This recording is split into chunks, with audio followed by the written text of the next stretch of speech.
Okay, so I'm out in the shop and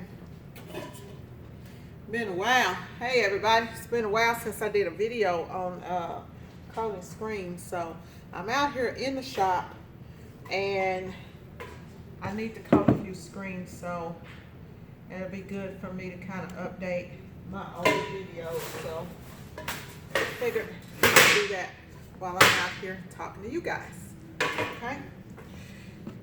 So I like to use the Ulano, not Ulano. I'm not using Ulano now, it's winter time. In the winter months, I use Chroma Blue. So I'm using the Chroma Blue. I've got my scoop coater. My scoop coater has two sides. I've got a thick side and a thin side. I use the thicker side when I'm coating.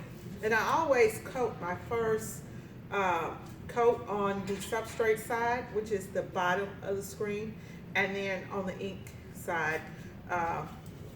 So I just do a 1 and a 1 and I come in. I like to apply firm pressure. I'll just come straight up. Once I get almost to the top, I do a little thing where I kind of rock and roll and come back that way and then flip it over to the other side. Same thing, I lock it in, let it go in, drop it down, and it's that easy. So one thing to look for after you have coated your screen is you look for this glistening effect. You want to make sure that your screen, take your screen and look at it. Make sure that it's, you know, nice and even, that you got a nice even coat and that it has that glistening effect to it. And then put it in your dryer. You want to dry it down like that. I do that because if you dry the screen properly, what happens is when you have it going upside down, the emulsion pushes to the bottom because of the weight. So you want your stencil to be nice and thick on the underside.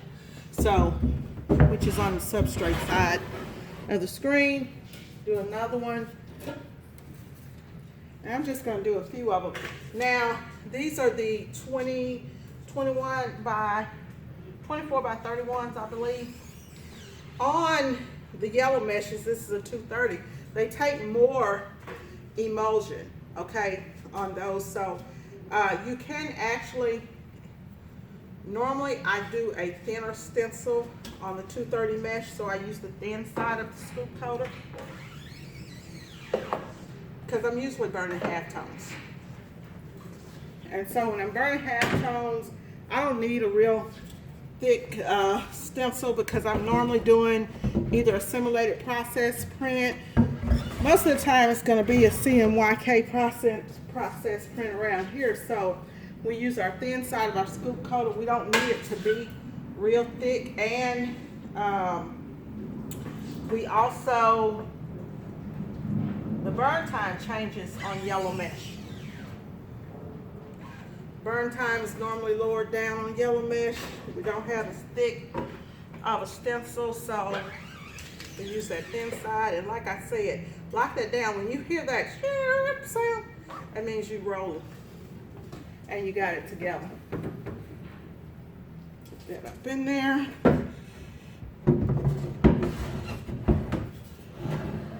And you'll notice that I am coating with the lights on. A lot of people will tell you that you can't coat with the lights on.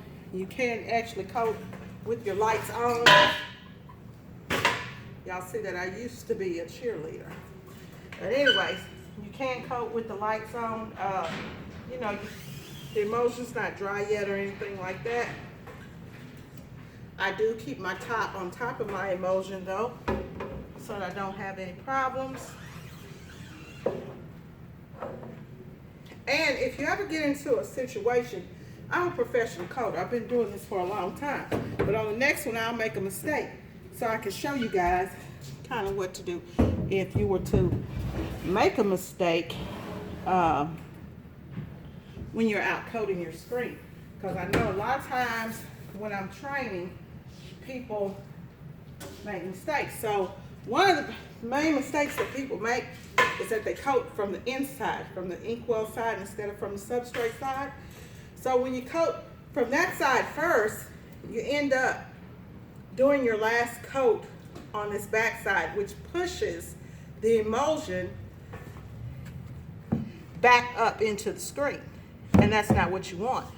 What you want is, you want your emulsion to end up being here at the bottom of the screen. You want to be at the bottom of the screen, because when you, after you burn your screen, you want that stencil to be nice and thick. So always coat from the back side and then from the inkwell side, and push that emulsion to the other side of the screen.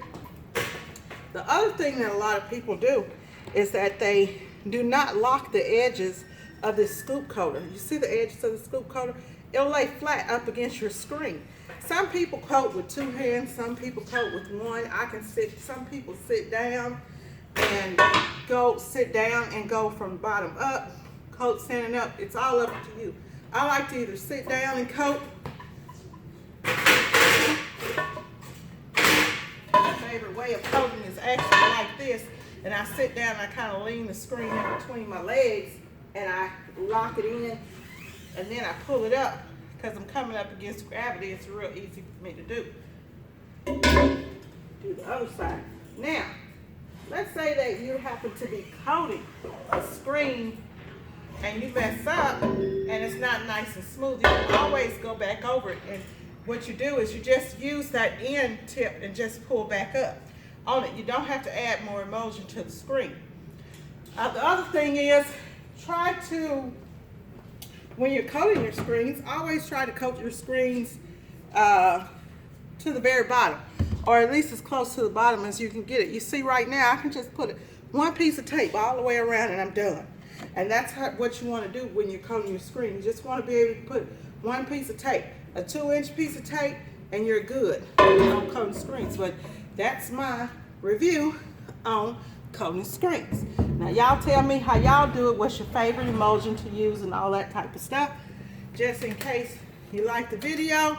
And this is the emulsion that I use. You guys know that I don't work for any companies or anything like that. I don't really promote products, but I do promote this Chroma Blue. I do like it, and if I like it, I'll promote it. So